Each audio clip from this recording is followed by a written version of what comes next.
दोस्तों, आप सुन रहे हैं चैनल छोटी सी बात वंदना के साथ।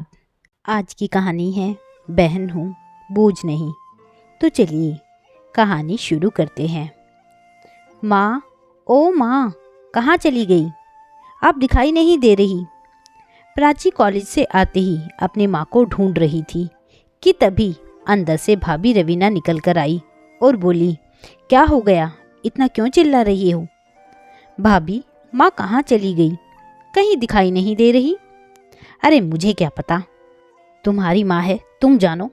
मैं कोई चौकीदार तो नहीं इस घर की कि सबको देखती रहूं। और हाँ, तुम्हारी माँ के बर्तन पड़े हैं सिंक में, वो साफ कर देना। खाना खाकर तुम्हारी माँ बर्तन ऐसे छोड़ देती है जैसे किसी भिखारी ने छोड़े हों। यह भी नहीं कि अपने बर्तन तो साफ कर लूं। कहकर रवीना नहाने के लिए चली गई। प्राची उदास होकर सोचने लगी कि भाभी का फिर से वही राग शुरू हो गया। लेकिन उनसे ये भी न पूछा गया कि कॉलेज गई थी तो इतना जल्दी कैसे आ गई, क्योंकि आज प्राची के बीएड का रिज़ल्ट आया था जिसमें वो अपने कॉलेज में टॉप आई थी। इसलिए उसे कॉलेज की तरफ से 2 लाख रुपए का इनाम मिला था, जो प्रति वर्ष टॉप छात्र को दिया जाता था। वही खुशखबरी प्राची अपनी माँ को सुनाना चाहती थी। सुनाना तो वो अपनी भाभी को भी चाहती थी, लेकिन उसकी भाभी को उसकी पढ़ाई से कोई मतलब नहीं था, क्योंकि वो खुद कम पढ़ी लिखी थी। इसलिए वह अपनी ननद प्राची की पढ़ाई से बहुत जलती थी। प्राची अभी 22 साल की ही हुई थी कि उसकी भाभी रवीना अपने पति के कान भरने लगी कि हमें अब प्राची के हाथ पीले कर देने चाहिए, क्योंकि लड़कियां जैसे जैसे बड़ी होती जाती हैं कुछ न कुछ गलत सोचने लगती हैं। इसलिए अगर हमें बदनामी से बचना है तो प्राची की शादी हमें जल्द से जल्द कर देनी चाहिए, क्योंकि उसकी भाभी नहीं चाहती थी कि प्राची कभी भविष्य में उनसे बेहतर जिंदगी जिए। वह तो बस यही चाहती थी कि प्राची हमेशा गरीब भिखारी की तरह जीवन जिए, हमेशा दूसरों के टुकड़ों पर पले। और प्राची सोचती थी कि वो पढ़ लिख कर स्वयं के पैरों पर खड़ी हो जाए, स्वाभिमान की रोटी खाए, उसे दूसरों के आगे हाथ ना फैलाने पड़े। तभी प्राची के भाई ने एक दिन अपनी माँ कावेरी से कहा कि माँ, अब प्राची की पढ़ाई भी पूरी हो गई है, जवान लड़की को और कितने दिन तक घर में बैठा कर रखेंगे? कभी कोई ऊंच नीच हो गई तो उसका जिम्मेदार कौन होगा? इसलिए मेरी बात मानो, अब हम प्राची की शादी कर देते हैं। तुम्हारी बहू रवीना ने एक लड़का देख रखा है, वो भले ही कम पढ़ा लिखा है, पर दहेज में उन्हें कुछ भी नहीं चाहिए। और आप तो जानती ही हैं कि अगर हम कहीं दूसरी जगह शादी करेंगे तो लड़के वाले दहेज में मोटी रकम मांगेंगे और हम तो इतना नहीं दे पाएंगे। इसलिए मेरी बात मानो और जितना जल्दी हो सके प्राची की शादी के लिए मना लो। कहकर राजेश अपनी माँ की बात सुने बिना ही वहाँ से चला गया। कावेरी जी ने जब यह बात अपनी बेटी प्राची को बताई तो प्राची अपनी आंखों में आंसू लिए बोली कि माँ, आप भैया को समझाओ ना, मुझे अभी शादी नहीं करनी, पहले मुझे अपने पैरों पर खड़ा होना है। काश माँ, आज पापा जिंदा होते तो आज मैं अपने भाई भाभी पर बोझ नहीं बनती, कम से कम मुझे कुछ करने का मौका तो मिलता। प्लीज़ माँ, आप ही भैया को समझा सकती हैं। बेटी की बात सुन कावेरी जी भी उदास हो गई और बोली, बेटी, अब मैं भी क्या कर सकती हूँ, किस्मत के आगे किसी का जोर नहीं चलता है। अब मैं भी तो तुम्हारी भाई भाभी पर निर्भर हूँ, तो मैं क्या कहूँ। और वैसे भी जवान ननद और बूढ़ी माँ तुम्हारे भाई भाभी के कलेजे में कील की तरह चुभ रही हैं। उन्हें तो यही लगता है कि बस जल्दी से जल्द इन दोनों से छुटकारा मिल जाए। अब मुझे तो पता नहीं भगवान कब उठाएंगे, तो वे लोग तुम्हारी शादी करके तुमसे छुटकारा पाना चाहते हैं। तो प्राची कहने लगी कि माँ, क्या मेरी ज़िंदगी के 2 साल भी मुझे नहीं मिल सकते? भैया भाभी को तो कभी मेरी पढ़ाई से कोई मतलब नहीं हुआ, बस बाहर लोगों से पूछते रहते हैं कि शादी के लिए कैसा भी लड़का ढूंढ दो। ये क्या बात हुई माँ, मैंने बोल दिया ना कि मैं अभी शादी नहीं करना चाहती। इतना कहते कहते वह ज़ोर से रोने लगी। तभी उसकी भाभी रवीना वहाँ आई और बोली, इस महारानी के सपने तो देखो कितने बड़े बड़े हैं, पहले नौकरी करेंगी, फिर 2-3 साल बाद में शादी करेंगी। अरे अब बुढ़ी होकर शादी करने का इरादा है क्या? समाज क्या कहेगा? पर इसे तो समाज की कोई परवाह ही नहीं है। और आप मम्मी जी, ये क्या कह रही हैं? अपनी बेटी को समझाने के बजाय उसका साथ दे रही हैं। इतना कहकर रवीना पैर पटकते हुए अंदर चली गई और जाकर अपने पति राजेश से बोली, सुनो जी, 2 महीने के अंदर मैंने जो कहा था वह लड़का देखकर इसकी शादी निपटा दो, ताकि हमारे सर से बोझ उतरे। आगे आगे भी हमें अपनी ज़िंदगी के बारे में कुछ करना है। कब तक बहन को घर में बिठा कर रखोगे?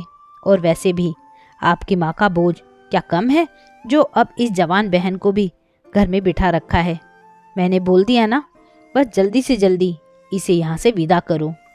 तो राजेश कुछ नहीं बोला, बस चुपचाप उसने हाँ में गर्दन हिला दी।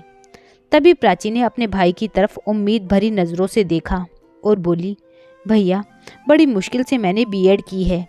यह डिग्री आसानी से नहीं मिलती भैया। बस 2 साल और दे दो मुझे, फिर आप जहाँ कहोगे मैं वहीं शादी करवा लूँगी। प्लीज़ भैया, मना नहीं करना। तो राजेश बोला, प्राची, तुमने अपनी भाभी का फैसला सुन लिया ना, और वैसे भी मैंने अपनी तरफ से पूरी कोशिश की अच्छा लड़का ढूंढने की, पर मिल ही नहीं रहा है। और अगर मिल भी गया तो वह दहेज बहुत मांगेगा। तो इसलिए अब जो भी लड़का मिलेगा उससे तुम्हारी शादी करके मैं भी अब इस बोझ से छुटकारा पाना चाहता हूँ। अपने भाई की बात सुन प्राची की आंखों में पानी आ गया और उदास होकर बोली कि भैया, आखिर आपको मैं और माँ बोझ क्यों लगती हैं? तो भाभी बीच में बोल पड़ी, अरे बोझ ही तो हो आप दोनों इस घर के लिए। कहकर अपने पति से बोली, सुनिए जी, इनकी बातें सुनने के लिए समय नहीं है हमारे पास। आप जाइए और जो मैंने कहा है वो कीजिए। तो राजेश वहाँ से चला गया और उसके बताए हुए रिश्ते को देख आया। तो आकर अपनी पत्नी से चर्चा की और बोला कि रवीना, मुझे तो ये परिवार कुछ ठीक नहीं लगा। तो रवीना बोली, आप बेकार में ही चिंता कर रहे हैं जी। क्या हुआ अगर लड़का ज़्यादा पढ़ा लिखा नहीं है तो कम से कम अपने दुकान से अपने घर का खर्चा तो चलाता है ना। और सबसे बड़ी बात, वो दहेज नहीं मांग रहे। मैं तो कह रही हूँ आंख मूंद कर हाँ कर दो जी बस, और जाकर अपनी माँ और बहन को अपना फैसला सुना दो कि अब इसी लड़के से प्राची की शादी करेंगे। अब आप सोच क्या रहे हैं? हमारे पास लाखों रुपये नहीं हैं जो आपकी बहन को दहेज में देकर इस घर से विदा करें। पत्नी की बात मानकर राजेश अपनी माँ के पास गया और जाकर बोला, माँ, एक खुशखबरी है, प्राची के लिए एक लड़का मिल गया है। हाँ, ज़्यादा पैसे वाला तो नहीं है, पर उसकी अपनी दुकान है। घर में उसकी माँ और 2 बहनें हैं। प्राची बहुत खुश रहेगी वहाँ। बस आप तो शादी की तैयारियाँ करो। तो कावेरी जी बोली, राजेश, कैसा भाई है ऋतु? तेरी एक ही बहन है, उसे भी कुएं में धक्का देगा क्या? कम से कम घर परिवार तो अच्छे से देख लेता बेटा। तेरी बहन अच्छी पढ़ी लिखी है और मैंने सुना है वो लड़का बस 8वीं पास है। क्या उसके साथ खुश रहेगी तेरी बहन? कैसा भाई है तू? पहले माँ और अब अपनी बहन, अपनी छोटी बहन भी तुझे बोझ लगने लगी है। तो राजेश गुस्से से बोला, माँ, सिर्फ प्राची और आप ही नहीं बल्कि मेरी पत्नी और मेरे बच्चे भी मेरी जिम्मेदारी हैं। मुझे उनका भी भविष्य देखना है। अब जो भी पैसा है वो सारा ही अगर मैं प्राची की शादी में लगा दूंगा तो मेरे बच्चों के भविष्य का क्या होगा? क्या ये सोचा है आपने? फिर मैं बहुत ज़्यादा भी तो नहीं कमाता हूँ और मुझे तो ये रिश्ता ठीक ही लगा। लड़के वालों की कोई मांग भी नहीं है, इसलिए मैं तो हाँ करके आ गया हूँ। और आप भी अपनी बेटी के मोह में इतना स्वार्थी मत बनिए कि अपने बेटे बहू के बारे में तुम्हें ध्यान ही न रहे। तभी रसोई में काम कर रही प्राची अपने भाई की सारी बातें सुन लेती है और आकर कहती है कि भैया, आप मेरे जीवन का फैसला करने जा रहे हैं तो मुझसे एक बार ही पूछा तक नहीं। मेरी इच्छा और मेरी मर्जी का क्या कोई मोल नहीं है? क्या आपको भी मेरे नौकरी करने से दिक्कत है? मुझे तो समझ नहीं आ रहा कि क्यों मैं आप लोगों पर इतनी बोझ बन गई हूँ कि मुझे मेरी ज़िंदगी के 2 साल भी आप लोग नहीं दे पा रहे हैं। भैया, अगर मैं कमाऊंगी तो आपका ही तो हाथ बटाऊंगी।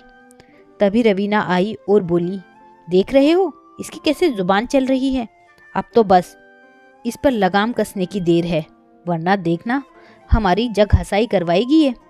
तभी राजेश बोला, बस प्राची, अब कुछ और नहीं कहोगी तुम। बस मैंने तुम्हारी और तुम्हारी भाभी ने फैसला ले लिया है कि तुम्हारी शादी उसी लड़के से होगी और अब तुम्हें जो भी करना है अपने ससुराल में जाकर करना। हमारे सर से अब यह बोझ उतारने दो। तभी प्राची रोते हुए बोली, भैया आप मुझे बार बार बोझ कहकर क्यों संबोधित कर रहे हो? कल को आपकी बेटी भी बड़ी होगी तो क्या वो भी आपके लिए बोझ होगी? क्या उसकी शादी भी आप लोग जल्दी से जल्दी बिना उसकी मर्जी से कर देंगे? हाँ, कर भी सकते हैं। जो अपनी बहन और माँ को बोझ समझ सकते हैं उनके लिए अपनी बेटी किसी बोझ से कम थोड़ी ना होगी। सच कहा किसी ने कि पिता ना हो और बूढ़ी माँ असहाय हो तो एक बहन अपने भाई के लिए बोझ ही तो होती है। प्राची कहती रही और उसके भैया भाभी बिना उसकी बात का जवाब दिए ही वहाँ से चले गए और प्राची अपने सपनों को टूटता हुआ देख वहाँ खड़ी रोती रही। आखिरकार भैया भाभी के दबाव में आकर प्राची को शादी के लिए हाँ करनी ही पड़ी। कुछ ही दिनों में प्राची की शादी प्रशांत के साथ हो गई और प्राची विदा होकर प्रशांत के घर चली गई। वहाँ जाकर देखा तो वहाँ का माहौल एकदम ही अलग था। घर परिवार में पढ़ाई लिखाई से किसी को कोई लेना देना ही नहीं था। दिन ऐसे बीत गए। फिर एक दिन प्राची ने अपनी सास से सवाल किया कि मम्मी जी, दीदी लोग घर में ही क्यों रहती हैं? तो सास विमला जी बोली, लड़कियों को ज़्यादा पढ़ाकर क्या करना है? आखिरकार उसे संभालना तो चूल्हा चौका ही है। और तुम भी अपने ज्ञान की बातें चूल्हे में डाल दो और घर संभालो। और वैसे भी हमें तो पढ़ी लिखी बहू चाहिए ही नहीं थी, पर तुम तो हमारे प्रशांत को पसंद जो आ गई थी इसलिए हमने हाँ कर दी, वरना लड़कियों की तो कोई कमी नहीं थी। विमला जी की बात सुनकर प्राची के पैरों तले जमीन खिसक गई। उसकी रही सही उम्मीद भी जो थी वो भी अब उसे जाती नजर आ रही थी। अब तक उसे लग रहा था कि इन लोगों ने कम दहेज लिया है तो ये लोग खुले विचारों के होंगे और हो सकता है किसी कारण से प्रशांत की पढ़ाई पूरी नहीं हो पाई हो। पर यहाँ का नज़ारा तो कुछ और ही था। यह तो वही बात हो गई कि आसमान से गिरे और खजूर पर अटके। धीरे धीरे घर की हालत प्राची के सामने आने लगी, लेकिन प्राची पढ़ी लिखी थी इसलिए उसने पहले घर के हालात समझे और फिर पूरा घर अपने हिसाब से चलाने लगी। सास विमला जी जुबान की तेज थी, पर कोई प्यार से बात करे तो वह बात समझती थी। धीरे धीरे समय बीतने लगा। प्राची पढ़ी लिखी थी इसलिए वह अपने दोनों नंदों की पढ़ाई में मदद करती थी और पूरे घर की बागडोर उसने संभाल ली थी। और पति से भी कभी कोई शिकायत नहीं करती थी कि शादी के बाद तुम मुझे कहीं घूमने नहीं लेकर गए और मुझे कुछ लाकर भी नहीं दिया। उसने प्रशांत के सामने ऐसी कभी कोई चर्चा ही नहीं की, जिसके कारण प्रशांत भी प्राची की बहुत इज्जत करने लगा था। शुरू शुरू में प्राची ने सब कुछ समझा और फिर उसने एक दिन विमला जी से कहा कि मम्मी जी, अभी तो सोनू मोनू दोनों छोटी हैं, कल को उनकी शादी भी करनी होगी, तो जितने पैसे यह कमा रहे हैं क्या उसमें सब कुछ हो जाएगा? जितनी उनकी कमाई है उसमें तो बड़ी मुश्किल से घर का खर्च चल पाता है और भविष्य के लिए तो कोई सेविंग हो ही नहीं पाती। जिंदगी की गाड़ी अगर एक ही पहिए पर चले तो सोचिए उस एक पहिए पर कितना बोझ बढ़ेगा। वहीं अगर दो लोग कमाने वाले हों तो एक दूसरे का बोझ भी कम हो जाएगा और भविष्य के लिए भी पैसे जमा हो जाएंगे। बहू की बात सुन विमला जी थोड़ी देर चुप रही और फिर सोचने लगी कि कहीं ना कहीं प्राची की बात सही है।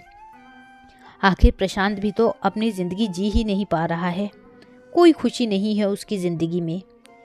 ये सब सोचकर विमला जी बोली, तुम कह तो ठीक रही हो बहू। जब से प्रशांत के पिताजी गए हैं तब से दोनों बहनों की और मेरी जिम्मेदारी इस बेचारे के कंधे पर आ गई है। अब कोई दूसरा बेटा भी तो नहीं है जो हमारा सहारा बनता और दोनों भाइयों को मिलकर घर चलाने में भी आसानी हो जाती, लेकिन फिर भी बेचारा अकेले ही सब कुछ संभाल रहा है। कहते कहते विमला जी की आंखें भर आई तो प्राची बोली, मम्मी जी, ज़रूरी थोड़ी ना है कि दूसरा बेटा हो तभी आपने भाई की मदद करे। और कहाँ लिखा है कि बेटा ही घर चलाता है? बेटी और बहू भी तो घर चला सकती है ना। अब देखो ना, मैंने बीएड की डिग्री ली हुई है, आप जानती हैं मुझे भी स्कूल में अच्छी नौकरी मिल सकती है और मेरी पगार भी बहुत अच्छी होगी। सुबह जाऊंगी और दोपहर तक वापस आ जाऊंगी। अच्छा वेतन आएगा तो घर को भी सहारा मिल जाएगा और मैं चाहती हूँ कि मेरी दोनों नंदों का जीवन संवर जाए। ये भी अकेले कितना कर पाएंगे। मुझे उनकी हालत देखकर बहुत दुख होता है। प्राची की बात सुनकर विमला जी के दिमाग में धीरे धीरे बात बैठने लगी। उस वक्त वह कुछ बोली तो नहीं, पर गुस्सा भी नहीं हुई। तो प्राची को लगा कि शायद बात बन सकती है। अगले दिन जब विमला जी की दोनों बेटियां स्कूल जा रही थी, तब विमला जी की नज़र उनके जूतों पर पड़ी, जो कि फट चुके थे। तो विमला जी ने कहा कि सोनू मोनू, तुम लोगों ने बताया क्यों नहीं कि तुम्हारे जूते फट चुके हैं? तुम्हारे भैया नया ला देते। तो मोनू बोली, माँ, हमने भैया को बताया था, तो वह बोले अभी इन्हीं से काम चला लो, अगले महीने थोड़े पैसे आ जाएंगे तो दिलवा देंगे। फिर सोनू बोली, माँ, भैया हमेशा ही ऐसा करते हैं, हर ज़रूरी चीज़ को अगले महीने के लिए टाल देते हैं। क्या उनके पास इतने भी पैसे नहीं होते हैं? इतना कहकर दोनों बहनें उदास होकर स्कूल चली गई। दोनों बेटियों का उदास चेहरा देख विमला जी गंभीर हो गई और प्राची के प्रस्ताव पर कुछ सोचने लगी। शाम को जब घर में सभी मौजूद थे, तब विमला जी सबके सामने प्राची से बोली, बहू, क्या तुम सच में नौकरी करना चाहती हो? अगर तुम खुद नौकरी करना चाहती हो तो मुझे कोई ऐतराज़ नहीं, और वैसे भी घर संभालने में तो मैं भी तुम्हारी मदद कर दूंगी। जीवन की गाड़ी सही चलने लगेगी तो कम से कम प्रशांत का थोड़ा तो बाहर कम होगा। विमला जी की बात सुनकर प्राची बहुत खुश हो गई और उन्हें गले से लगा लिया और अगले ही दिन उनका आशीर्वाद लेकर अपने दस्तावेज लेने के लिए अपने मायके चली गई। इतने दिनों बाद प्राची मायके आई, लेकिन फिर भी उसकी भाभी के चेहरे पर जरा सी भी खुशी नहीं थी। उल्टा उसे देखते ही ताने मारने लगी कि अरे क्या हुआ, ससुराल में मन नहीं लग रहा था क्या, जो मायके चली आई? अब बड़ी मुश्किल से तो इस घर से बोझ को हटाया है, कहीं लड़ झगड़ कर तो यहाँ रहने नहीं आ गई हो। प्राची ने अपनी भाभी की बातों की कोई परवाह नहीं की और अपनी माँ के पास जाकर उनका आशीर्वाद लेते हुए बोली, माँ, मेरे ससुराल वाले बहुत अच्छे हैं। मेरी सास मेरी नौकरी के लिए राजी हो गई है, इसलिए मैं अपने सर्टिफिकेट लेने आई हूँ। कावेरी जी बोली, मुझे बहुत खुशी हुई बेटी कि तुम्हारे जीवन की गाड़ी सही रास्ते पर चल पड़ी है। वो तो कुछ लोगों की आंखों में तुम चुभ रही थी, और वो भी कभी नहीं चाहते थे कि तुम नौकरी करो और अच्छी ज़िंदगी जियो, पर ईश्वर के घर में देर है अंधेर नहीं बेटी। तभी उसकी भाभी रवीना आई और बोली कि ऐसे कैसे हो सकता है, तुम्हारी सास तो पढ़ी लिखी बहू भी नहीं चाहती थी, तो वो तुम्हारी नौकरी करने पर राजी कैसे हो सकती हैं? ज़रूर तुमने लड़ाई झगड़ा किया होगा। प्राची बोली, भाभी, मैं आपको बताना ज़रूरी नहीं समझती कि मेरी सास कैसे राज़ी हुई और कैसे नहीं, लेकिन जो लोग समझना चाहते हैं उन्हें ही समझ में आती है। यहाँ तो मैं कह कह कर थक गई थी, पर किसी ने मेरी बात नहीं समझी। अब मेरी ससुराल ही मेरा घर है और मैं अपने घर की बात अपने तक ही सीमित रखती हूँ। इतना कहकर प्राची ने अपना सामान लिया और अपनी माँ का आशीर्वाद लेकर अपने ससुराल के लिए जाने लगी। पर जाने से पहले वो अपनी भाभी से बोली, भाभी, आपने तो बहुत कोशिश की थी मेरी ज़िंदगी नर्क बनाने की, पर मैंने भी ठान लिया था कि मैं अपनी ज़िंदगी संवारूंगी ज़रूर। इतनी मेहनत से दिन रात करके जो मैंने पढ़ाई की है उसे इस तरह से बर्बाद तो नहीं होने दूंगी, और एक दिन देखना अपने पैरों पर खड़ी होकर भी दिखाऊंगी। भले ही मेरे भाई और आपने मुझे बोझ समझा हो, पर मेरा पति मुझे बोझ नहीं समझता। ये कहकर प्राची वहाँ से चली गई। कुछ दिनों के मेहनत और इंटरव्यू के बाद प्राची को एक अच्छे स्कूल में टीचर की नौकरी मिल गई। अब प्राची भी अच्छा खासा कमाने लगी, तो घर की स्थिति भी सुधरने लगी और घर वालों की ज़रूरतें भी पूरी होने लगी। समय बीता, प्राची को एक बेटा हुआ तो घर में और ज़्यादा खुशी आ गई। लेकिन कुछ ही समय बाद प्राची के मायके से खबर आई कि उसकी माँ कावेरी जी नहीं रही। प्राची ये खबर सुनते ही अंदर तक हिल गई और तुरंत अपने मायके चली आई। उसने बेटी होने का पूरा फर्ज निभाया और भाई के कंधे से कंधा मिलाकर अपनी माँ का अंतिम क्रियाकर्म किया। माँ को गए हुए 3 दिन ही हुए थे कि भाई राजेश किसी काम से बाहर गया था, तो रास्ते में उसका एक्सीडेंट हो गया। प्राची को खबर मिलते ही वह तुरंत अपने भाई के पास पहुंची और उसे ले जाकर अस्पताल में भर्ती करवाया, लेकिन उसकी हालत बहुत गंभीर थी। एक पैर टूट जाने की वजह से अब उसकी नौकरी भी चली गई थी। खैर, थोड़े दिन प्राची मायके में ही रही कि भाभी को तकलीफ ना हो, लेकिन मायके कितने दिन रुकती, ससुराल तो जाना ही था। जाने से पहले अपने भाई भाभी से बोली, भैया भाभी, आपने तो मुझे बोझ समझा था, पर मैं आपके बच्चों को बोझ नहीं समझती, इसलिए आपकी बेटी की पढ़ाई लिखाई का सारा खर्चा मैं उठाऊंगी, उसे अच्छे से कॉलेज में पढ़ाऊंगी ताकि वह अपने पैरों पर खड़ी हो सके। ये सुनते ही उसकी भाभी रवीना शर्म से ज़मीन में गड़ गई और प्राची के पैर पकड़कर बोली, प्राची, मुझे माफ़ कर दो, मैंने तुम्हें हमेशा बोझ समझा और आज तू ही मेरी बेटी के लिए इतना सोच रही है। अपनी भाभी की आंखों में पश्चाताप के आंसू देख प्राची बोली, जो हुआ उसे भूल जाइए भाभी, अब तो माँ भी नहीं रही, तो इस घर में मेरा आना जाना तो उतना हो ही नहीं सकता, तो बस आप भी अब अपनी बेटी के भविष्य के बारे में सोचिए और मुझसे जितना हो पाएगा मैं मदद करूँगी। इतना कहकर प्राची वापस अपने ससुराल चली गई। समय बीता। एक दिन विमला जी बोली, प्रशांत, अब अपनी बहनों के लिए भी लड़का ढूंढना शुरू करो। तो प्राची बोली, नहीं मम्मी, पहले दोनों अपने पैरों पर खड़ी हो जाएं, फिर जाकर उनकी शादी के बारे में सोचेंगे ताकि वह आगे चलकर बेहतर ज़िंदगी जी पाएं। तो विमला जी बोली, तो बहू, वो तो ये अपने ससुराल जाकर भी तो कर सकती हैं जैसे तुमने किया है। नहीं मम्मी जी, यहाँ आप मुझे माँ के रूप में मिली, आपने मेरी बात समझी, इसलिए मेरा सपना पूरा हो गया, पर ज़रूरी तो नहीं कि इन्हें भी ससुराल में आप जैसी सास मिले, तो इसलिए हम क्यों दूसरों के सहारे अपने सपने पूरे करें। इन्हें इतना मजबूत करके उनके घर भेजेंगे ताकि मुसीबत आए तो भी ये पूरी तरह से तैयार रहें और उसका सामना कर सकें। जो दुख और ताने मैंने सहे हैं वो मेरी ननदों को नहीं सहने दूंगी। इतना कहते कहते प्राची की आंखें भर आई तो प्रशांत प्राची के कंधे पर हाथ रखकर बोला, प्राची, मैं जानता हूँ तुम भाभी नहीं बल्कि उनकी बड़ी बहन बनकर सोच रही हो। मुझे तुम पर गर्व है जो तुम मेरे जीवन में आई। तुम ना होती तो मेरे घर की स्थिति क्या से क्या हो जाती और ऐसी ज़िंदगी की तो हम कल्पना भी नहीं कर सकते थे। हमें तो सपने देखना भी तुमने सिखाया। तभी विमला जी आगे बढ़कर बोली, चलो ठीक है बहू, अब जैसा तुम और प्रशांत चाहो वैसा ही होगा, क्योंकि अब जब तुमने अपने नंदों को अपनी बहन मान ही लिया है तो तुम इनका भला ही सोचोगी। प्राची ने मोनू और सोनू के साथ अपने भाई की बेटी की ज़िंदगी भी संवारी। आज उसने एक अच्छी बुआ जी और एक अच्छी भाभी होने के साथ साथ एक जिम्मेदार पत्नी होने का भी फ़र्ज़ निभाया और समाज को एक नया संदेश दिया कि माँ और बहन किसी पर बोझ नहीं होती। तो दोस्तों, आपको हमारी कहानी कैसी लगी कमेंट करके ज़रूर बताइएगा। यदि कहानी अच्छी लगी हो तो कहानी को लाइक शेयर ज़रूर कीजिएगा। यदि चैनल पर नए हैं तो चैनल को सब्सक्राइब करना ना भूलिएगा। कहानी सुनने के लिए बहुत बहुत धन्यवाद।